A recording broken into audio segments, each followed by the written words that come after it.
My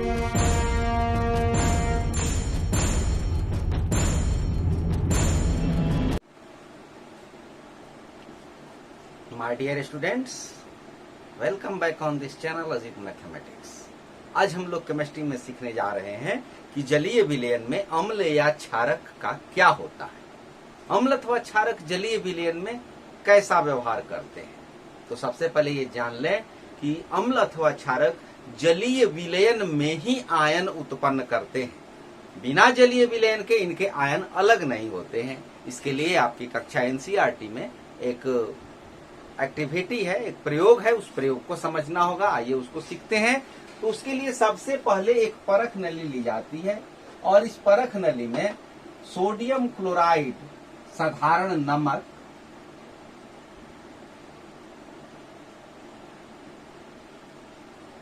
एक ग्राम लिया जाता है। ये ठोस सॉलिड के रूप में, और ऊपर से H2SO4 जिसको सल्फ्यूरिक अम्ल या गंधकाम्ल भी कहते हैं, कंसेंट्रेट सांद्र जिसकी शक्ति अधिक होती है, ये डाला जाता है।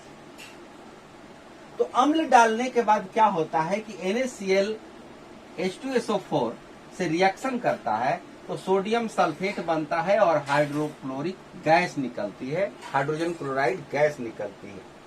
करते क्या है कि अम्ल डालने के बाद यहाँ पर ठोस सोडियम क्लोराइड ठोस लिया जाता है और जब इसमें अम्ल डालते हैं तो यहाँ बुलबुले निकलने शुरू होते हैं। परख नली में इसके ऊपरी मुंह को कार्क लगा करके, रबर का कार्क ये, इससे इसके मुंह को बंद कर दिया जाता है और समकोण पर मुड़ी हुई कांच की नली लगा दी जाती है। और जब इसमें से बुलबुले निकलते हैं, मतलब कि गैस निकलती है, ये गैस इस नली से हो करके ऐसे बाहर निकलती है। ये हाइड्रोजन क्लोराइड गैस है। अब इस हाइड्रोजन क्लोराइड गैस जो यहाँ पर निकलती है, यहाँ पर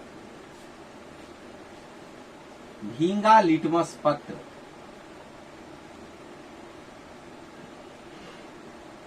पहले सूखा लिटमस पत्र,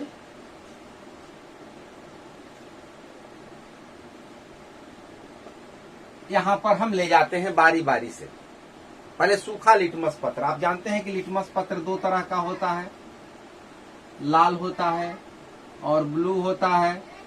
तो हम रेड लिटमस पत्र, यहां पर लाल लिटमस पत्र ले जाते हैं, सूखा ले जाते हैं, कुछ नहीं होता है, यहां कुछ नहीं होगा। उसको भींगा करके ले जाते हैं, भींगा लिटमस पत्र लाल ले जाते हैं तो भी कुछ नहीं होता है। अब ब्लू लिटमस पत्र यहां ले जाते हैं, नीला,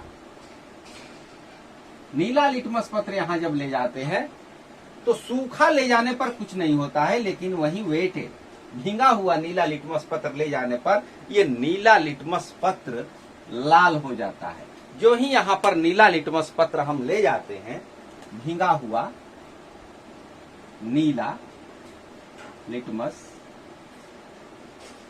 इसका कलर चेंज हो जाता है और वो लाल हो जाता है।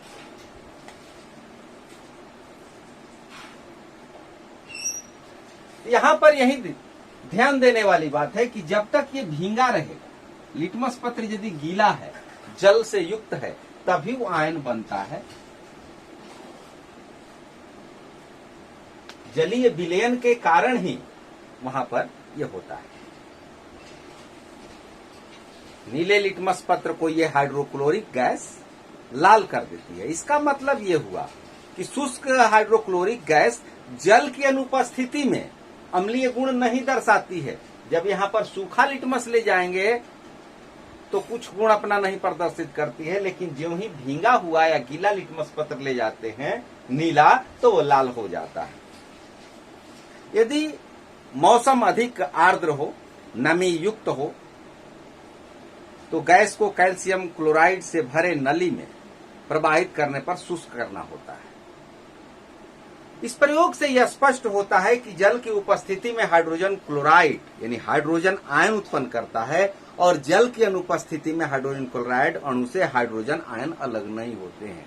यहाँ पर हाइड्रोजन क्लोराइड से ही नहीं होगा, हाइड्रोजन सल्फेट से भी होगा, नाइट्रिक अम्ल से भी होगा। वहां पर जब जल की उपस्थिति होगी तभी हाइड्रोजन आयन बनेगा, क्योंकि अम्ल जल में घुल करके हाइड्रोजन आयन देता है, जैसा कि आप पिछले क्लास में भी देख चुके हैं। HCl जलीय विलयन H2O, तब ये हाइड्रोजन आयन और क्लोराइड आयन में टूट जाता है। उसी तरह से H2SO4 जलीय विलयन में हाइड्रोजन H++, H+2 और सल्फेट इस तरह से टूट जाता है। ठीक इसी तरह से क्षारक भी व्यवहार करते हैं। क्षारक भी जल में घुल करके हाइड्रोक्साइड आयन प्रदान करते हैं। तो यदि क्षार के सामने हम भींगा हुआ लिटमस पत्र ले जाएं, लाल लिटमस पत्र ले जाएंगे, तो वो नीला हो जाएगा, क्योंकि क्षार लाल लिटमस पत्र को नीला कर देता है। तो इस तरह से यह प्रश्न पूछता है कि जलीय विलयन में अम्ल अथवा क्षारक का क्या होता है, तो आपको यह साधारण सा उत्तर लिखना है कि अम्ल जल में घुल करके हाइड्रोजन आयन प्रदान करता है, और साथ ही साथ ये लिटमस पत्र वाला प्रयोग भी लिख देना है। अब रही बात सांद्र और तनु की। सांद्र अम्ल में जल मिला करके उसकी शक्ति को थोड़ा कम किया जाता है और वो तनु हो जाता है, उसकी शक्ति थोड़ी कम हो जाती है, डाइल्यूट हो जाती है।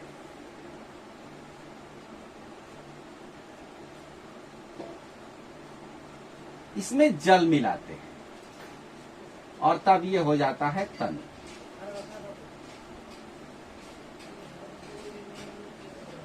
अब अम्ल में जल मिलाना है कि जल में अम्ल मिलाना है, इस बात पर सावधानी बरतनी होगी, इसके बारे में अच्छी तरह से जानना होगा। जल में अम्ल या क्षारक को मिलाने की जो प्रक्रिया होती है वो ऊष्माक्षेपी होती है।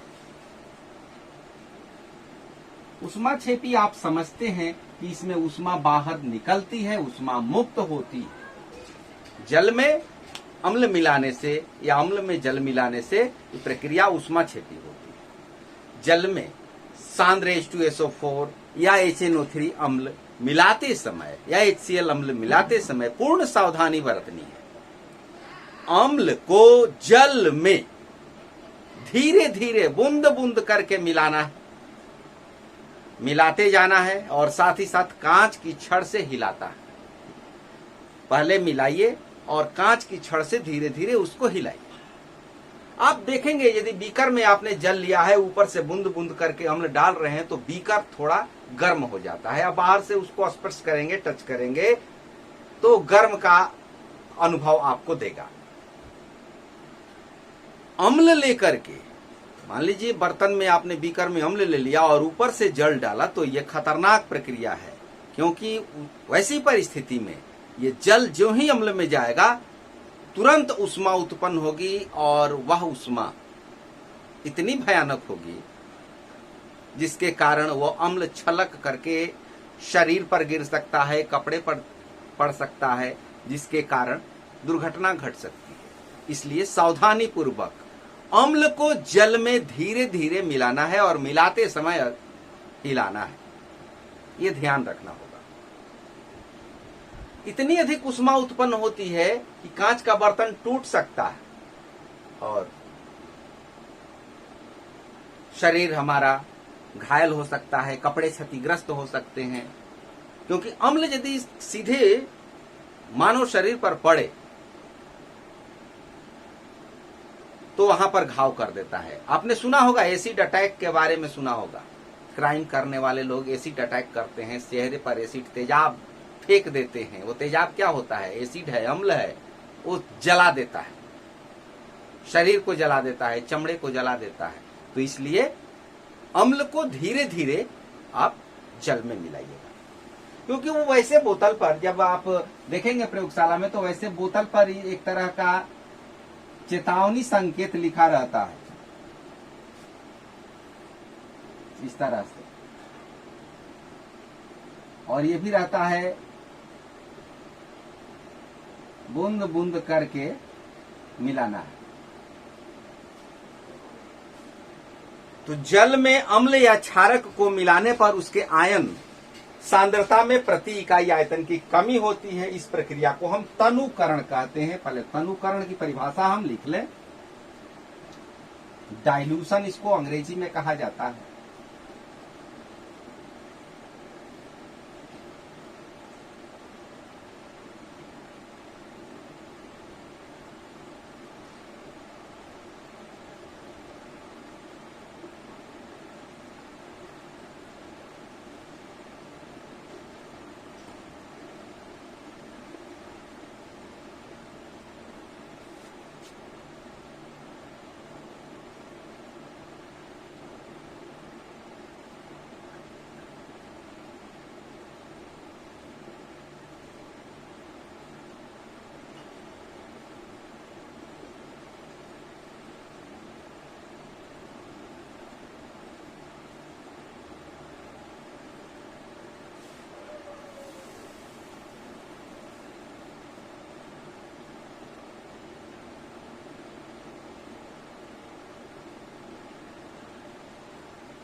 जल में अम्ल या क्षारक को मिलाने पर उसके आयतन सांद्रता में प्रति इकाई आयतन में कमी हो जाती है और इस प्रक्रिया को तनुकरण कहते हैं। ऐसे अम्ल या क्षारक को हम तनु अम्ल या तनु क्षारक कहते हैं। सांद्र अम्ल में जल की मात्रा कम से कम रहती है और तनु अम्ल में जल की मात्रा अपेक्षाकृत अधिक रहती है। तो जब किसी तनु अम्ल या तनु क्षारक में अधिक अम्लीय या अधिक क्षारीय को मिलाते हैं तो अम्ल में हाइड्रोनियम आयन की सांद्रता और क्षारक में हाइड्रोक्साइड आयन की सांद्रता बढ़ जाती है। हाइड्रोनियम आयन का सूत्र यह होता है H3O+, याद रखिएगा, हाइड्रोनियम आयन।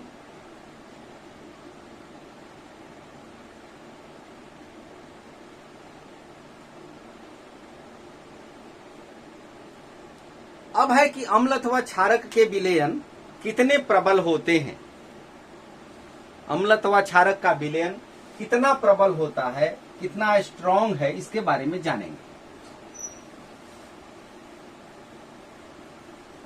इसके लिए एक पैमाना है जिसे पीएच स्केल कहा जाता है।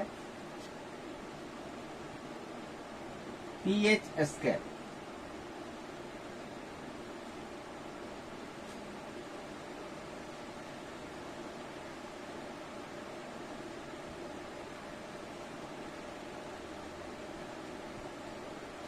पोटेंज ऑफ हाइड्रोजन, हाइड्रोजन की शक्ति, इसका मतलब शक्ति। यह एक प्रकार का पैमाना है। यह पीएच स्केल 0 से लेकर के 14 तक होता है, इसी के बीच होता है। और इसका यदि हम मीन वैल्यू ज्ञात करें तो 7 होगा। 7 जो होता है उदासीन होता है। यदि किसी विलयन का पीएच वैल्यू 7 है तो वह उदासीन है। न्यूट्रल, यदि पीएच 7 उदासीन, पीएच 7 से कम है अम्लीय, पीएच यदि 7 से अधिक है तो विलयन क्षारीय। ये याद रखने वाली बात है। उदासीन विलयन का पीएच 7, अम्लीय विलयन का पीएच 7 से कम, 0 से 7 तक, 7 से कम, और क्षारीय का 7 से अधिक, मैक्सिमम 14। इस साइड में क्षारीयता बढ़ती है। ज्यों ज्यों पीएच वैल्यू बढ़ेगा क्षारीयता बढ़ती जाएगी, और ज्यों ज्यों पीएच वैल्यू घटेगा अम्लीयता बढ़ती जाती है। पीएच कम होगा, अम्लीय ज्यादा होगा, पीएच अधिक होगा, क्षारीय ज्यादा होगा। इस बात को ध्यान में रखना होगा।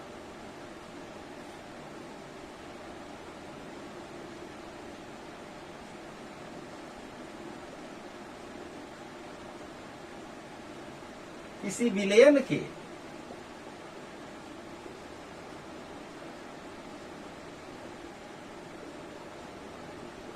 हाइड्रोजन आयन की सांद्रता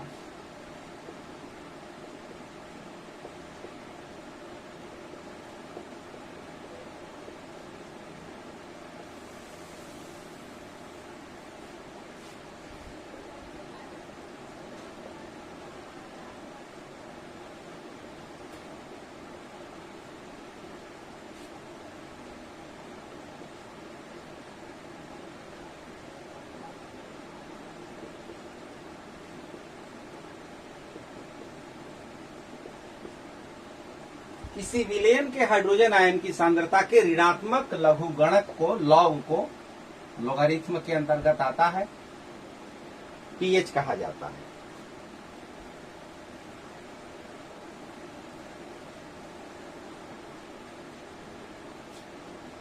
पीएच बराबर minus log hydrogen ion 1 log hydrogen ion. इस तरह से यह फॉर्मूला रहता है। सामान्यतः बोलचाल की भाषा में पीएच स्केल एक प्रकार का पैमाना है जिसकी सहायता से हम किसी विलयन की अम्लीयता, क्षारीयता या उदासीनता की जांच करते हैं। अब पीएच स्केल अभी आपने देखा 0, 14, 0 नहीं बल्कि यहां पर 7, यहां पर 0। तो इसके मध्य में भी हम एक पॉइंट ले लेते हैं। यहां जो होगा स्ट्रांग होगा, बेस प्रबल क्षार, और यहां से इधर स्ट्रांग एसिड प्रबल अम्ल। यहां पर होगा दुर्बल कमजोर, थोड़ा उसका पावर कम होगा। यहां से यहां तक दुर्बल क्षार और ये प्रबल क्षार। यहां पर उदासीन न्यूट्रल। तो ये पैमाना होता है क्षार और अम्ल को प्रबल और दुर्बल के रूप में व्यक्त करने के लिए। पीएच वैल्यू पीएच पेपर पर प्रयोगशाला में आप देखेंगे पीएच पेपर रहता है और उस पर कलर किया हुआ रहता है। उस कलर को आप देख सकते हैं। इस साइड का जो रंग होगा वो बिल्कुल नीला और इधर का लाल होता है।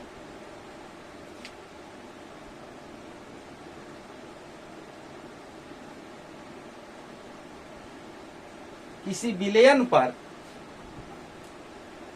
पीएच का प्रभाव देखने के लिए विलयन की कुछ बूंदे पीएच पेपर पर डाली जाती हैं। पीएच पेपर भी लिटमस पत्र की तरह होता है और उस पर कुछ बूंदे डाली जाती हैं जलीय विलयन का, और पीएच का रंग बदल जाता है। उस रंग का मिलान किया जाता है कि कहां पर वो टैली करता है। यदि लाल है तो प्रबल, इसमें भी लाल, नारंगी, हल्का, इस तरह से कैटेगरी वाइज बांटा गया है। और यहां से भी नीला, कम नीला, हरा, यहां पर हरा हो जाता है, उदासीन का हरा हो जाता है। तो कैटेगरी वाइज वहां पीएच पेपर पर कलर दिया होता है, उसी कलर से मैच करना होता है। मैच करने के बाद पता चलता है उसका पीएच वैल्यू क्या है। तो ये सब प्रयोगशाला की चीजें हैं। कुछ विलयनों के पीएच आपके एनसीईआरटी बुक में दिए हुए हैं, आप उसको ध्यान में रखेंगे। अभी पीएच से संबंधित और बातें आपको समझनी है, जाननी है। अभी आज इतना ही। Thank you, all the best.